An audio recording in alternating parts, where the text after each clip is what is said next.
Oh, my bad. On deck we got Dustin Lee coming to stage. Please give it up for Mike Christian, everybody. Mike Christian.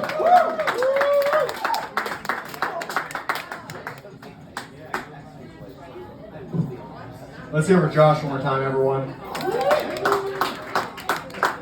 My dad was a goofy guy. I mean, he was an alcoholic and a meth user, but you don't know that as a little kid. I thought I just had a goofy dad, you know what I mean? My dad, when he'd be drinking, he'd get really cross-eyed, and he'd run up and grab me, and be like, "Hey, yep, you wanna go fishing?"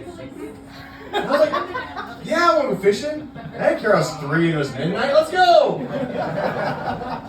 One time, my dad picked me up from the babysitter, and he was completely wasted. And my babysitter, like any responsible adult, was like, "Hey, you can't take this kid right now, man." And I got mad at the babysitter. I was like, "Lady, I love it when my dad drives drunk. He goes really fast and he hates stop signs. It's awesome." And when he gets pulled over by the cops, he likes to hand me his cool rocks. Meth looks like rocks for those that haven't seen Breaking Bad. I'm getting more of a Coke vibe here. I'm a goofy guy as well, and I'm also a jailer. That's what I do for my full-time job. I work in a jail. And when people find out I work in a jail, it surprises them. They think I'm just like too goofy of a guy to work in a job like that. And I agree. I don't know how I got this job, but I also agree a mistake has been made. I had an inmate throw feces at me recently, and then at the end of my day, when I got done with work, I went to an open mic and I bombed. But it gave me like a weird sense of confidence, because like regardless of how this goes, I don't think any of you are gonna throw poop at me. So, but I have been proven wrong before, so we'll see how this works out. And not to victim shame, but I had it coming to me. The guy was grumpy, and he was like, "Hey man, don't talk to me." And I was like, "Or what?"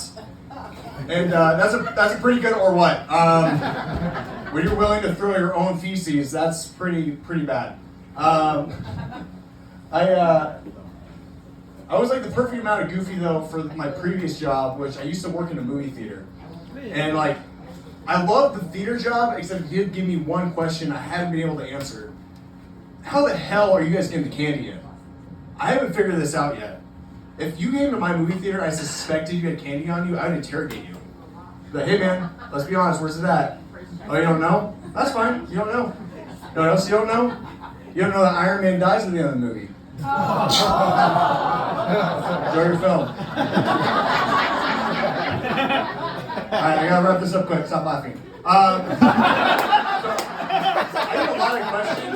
get a lot of questions in my job. And the biggest one is, wait, you're a jailer, does that mean you're a cop? And no, I'm not a cop. I can't arrest anyone, I'm basically just a babysitter. But people ask me, okay, if you're not a cop, how do you feel about cops? And my honest opinion about cops is I respect most of them. I think they're regular people trying to do an extraordinary job. But if you come to my jail, the second your arresting officer leaves, I hate that guy as much as you do. Screw that guy. Because the more we get along, the easier my job is. Why can't you drink 2, 3, 9 beers before you get in your truck?